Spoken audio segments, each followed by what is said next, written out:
This is an RNZ podcast. He came and broke the door off and said, hang on to the sofa. And we floated with the dog on the sofa across to his fence line. If it wasn't his, we'd be gone. That was Rua Cooper, a nurse who told News Hub's Sam Hayes last weekend that a neighbour had saved her by breaking into her own home in Hawke's Bay during Cyclone Gabrielle. It was compelling stuff, but people have told Sam Hayes that others breaking into their homes since then in the region weren't doing it to save them. Meanwhile, the police minister has taken a swipe at gangs such as the mongrel mob as lawlessness, looting and gun violence escalated further in Hawke's Bay. And it didn't take us long to find people who are angry and scared. After that, the police and the Prime Minister denied that lawlessness, looting and gun violence was really escalating, but plenty of people in and around Eskdale were certainly telling Sam Hayes that. The gangs are coming in, or just looters in general, are coming in, they're threatening people, stealing their stuff. Lowlifes are just coming out, trying to steal the food that's been dropped off, filming the street so that they can come back later and grab generators and quad bikes and whatever has survived. And that breaks my heart. And that would break anyone's heart, and so would Helping Hands having to be diverted from cleaning up to security. So locals here have set up their own roadblocks. It's just despicable, isn't it? You know, taking advantage of people when they're at their highest time of need and at their lowest. At the next checkpoint down the road, I spoke to a traffic management worker. He can't appear on camera, but he told me that he's had a gun pulled on him by people who refuse to stop. And when Esk Valley residents were evacuated again this weekend, News Hub at 6 showed that road workers staffing the cordons were accompanied by police officers. And it's not just News Hub that's been reporting these concerns lately. One woman told RNZ on Friday that a group of people tried to get into her place nearby, and it wasn't the only one. Quite often there's a lot of people and a lot of cars around out there that we know for sure aren't locals, and they aren't the volunteers that are doing a great job.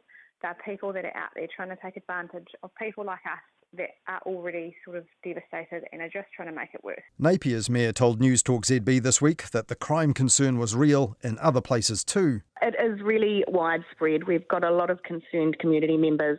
And earlier this week, newsroom journalist Bonnie Sumner vividly described how fear and anger about looting was stressing out locals in several Hawke's Bay towns. They'll take anything, and the gangs are more organised than the police, one woman told her. Now, last weekend, those claims that gangs were involved prompted the police minister to tell them to pull their heads in and pull their patches off and pull out shovels and wheelbarrows instead and help clean up, which would seem to indicate that Stuart Nash did think the gangs might be in on the crime. Though, as Sam Hayes reported on News Hub at 6 last weekend, Police Minister had no idea how bad it was until News Hub told him this afternoon. But last Tuesday morning, the Prime Minister told Today FM that law and order was still all in order in Hawke's Bay, and crime was not as bad there as the rumour mill or media reports would have you believe. Police aren't seeing any evidence to suggest that there's a degree of lawlessness as some of the rumour mill might be suggesting. The police commissioner had already told the media that family violence was up in the affected regions, but in fact fewer dishonesty offences than usual had been recorded in the region after Gabrielle. But the impression that things were out of control prompted opposition politicians to pile in, and that gave more grist to the media's mill. National leader Christopher Luxon called out low-life scumbag behaviour after calling for the doubling of the sentences of those caught stealing during a state of emergency. And the arrest stats supplied by the police cut no ice at all, with ACT MP Nicole McKee speaking on the platform. When someone comes at you with a weapon, no matter what it is, and they're trying to take your generator and they're trying to take your food, what they want is not statistics. They want the boys in blue and the boys in green to be down their streets. And the same day, Winston Peters also called for the army to be brought in to deter gangs and feral thugs threatening, robbing, stealing and looting, in his words. So here we had, through the media, two completely contrasting accounts of life at Ground Zero. Local people insisting that looting was rife and threats of violence, and that soldiers on the streets might now be needed, and opposition politicians and some local ones were backing that up. But the police top brass in the government and some other local leaders insisted there was really nothing you wouldn't expect to see during something like a power cut. For once, the powers that be seemed to be on the same page as mongrel mob spokespeople, claiming it was the truth that was being beaten up by politicians and the media. Now, part of the problem here was that so much of what was being said in the media was based on a lot of anecdotes but few full facts. Though people in Puketapu and other communities certainly weren't manning 24/7 roadblocks, which we've seen in our news, for no reason. And in those circumstances, the media must try to sift the facts from the fiction and the emotions to provide a bit of clarity. On Monday, on News Talk ZB, Heather Duplessis-Allen catalogued some of the known crimes so far, like this. It was reported on News Hub last night that as soon as generators arrive, people then blockade them with cars to stop them being nicked. A roading crew has reportedly had a pistol and a sawn-off shotgun pulled on them. Vodafone's CEO says that their generators are being stolen from their cell site. And already, so far, 59 people have been arrested for looting and dishonesty. And that last stat was repeated earlier on ZB by Kerry Woodham like this. And it's not just one or two. 59 people have already been arrested. But those 59 arrests, according to the police, were for a range of offences, including family violence. And as both ZB presenters themselves acknowledged, the figure was maybe meaningless anyway, because it was pretty hard, or sometimes even impossible, for people to report anything to anyone when the communications were stuffed, or at best sketchy, after Gabrielle struck. On Thursday, News Talk ZB and Morning Report on RNZ National both confirmed that a traffic management crew had been threatened with a gun earlier in the week. The police commissioner questioned whether this had happened at all, but Liam Harvey, a Napier traffic management supervisor, says his crew were at Pakowhai roundabout when weapons, including a shotgun, were pointed at them from a car window. They were just trying to set up a site, just trying to do their job, and out of nowhere they had weapons pointed at them. And Liam Harvey told RNZ that he did report that to the police at the time. However, so far, no other cases of firearms being presented have been confirmed by the police yet, or by the media. And while plenty of people have been saying that gangs are involved in looting and crime, and that would be no surprise really given that the Eastern and Bay of Plenty districts have more gang members than any others, there's been little hard evidence of that so far.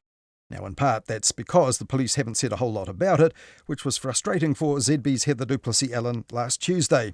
We'll keep you posted on whether he's actually man enough to man up and talk about it. And when Police Commissioner Andrew Coster did go man-to-man on ZB with Mike Hosking, he wanted to know how many of those arrested were in gangs. You don't want to tell me that, and I still have to go and OAA that, and you don't think that's a massive waste of my time? Oh, look, I just don't have that at my fingertips, Mike. Can you get it to me before the end of the day? Flat out, I'm sure we can take a look, but I cannot guarantee you I'll get you that granularity by the end of the day, Mike. But we'll do our best to give you what we can. And earlier that day, a guy called Brent, who said he'd been manning overnight roadblocks in Eskdale, called News Talk ZB with some interesting information. We had about a 34 the other night. We took the plates and numbers of every single one of them. 23 of them were known to the police as gang affiliates. Brent's claims appeared in News Talk ZB's news bulletins a couple of hours later, but vanished after that, and it's a pity that no one mined him for more information and corroboration to add to coverage that was crying out for hard facts.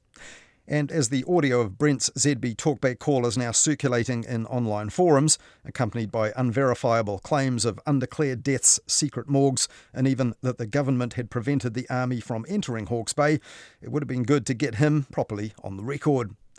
On Thursday, the Mayor of Gisborne and Tairāwhiti's police chief both called for a bit of calm and truth over similar claims that crime was spiking on their patch, and they added that the social media teams of the police were actively working to have disinformation removed, because all this does have a bit of an impact on people hearing it seems. After Brent's call, News Talk ZB's Kerry Woodham got this dark message. Kerry, I'm in rural Hawke's Bay. I have not seen or heard from one civil defence person. Our road is back in and the scum are cruising around like sharks. My thoughts are that this government wants people out of the rural areas and into town so the whole freaking rural country can go into pine trees. I can tell you as one pissed off rural person that is not going to happen. There is so much politicisation of this tragedy and we won't be forgetting it. As another caller said, during COVID, they were all over the country like a rash. Vigilante groups are rallying. Now, whether that's just someone who's venting a bit or a real prospect, well, listeners were left to guess. The political rhetoric in the media also triggered some people.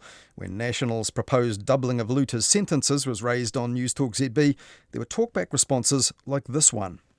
I think it's a nice idea, but it won't make a blind bit of difference. And the reason for that is because judges hand down sentences, and as I think I heard you say not too long ago, James, essentially judges got to offend many, many, many times before you get sentenced to a period of imprisonment. The solution, that former police officer said, was to take sentencing out of the hands of our judges, which would be a pretty radical step for our justice system.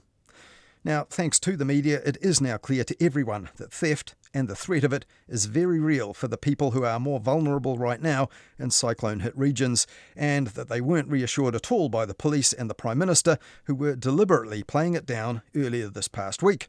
On Heather Duplessis-Allen's Drive Show, the host summed it up this way. People are not going to remember the details. They will remember is that the new Prime Minister told us crime wasn't that bad, which proved not to be true, which is going to feel for an awful lot of us like trying to mislead us, whether he meant to or not. And she might be right that people won't remember the details, which were not always clear, as we've just heard.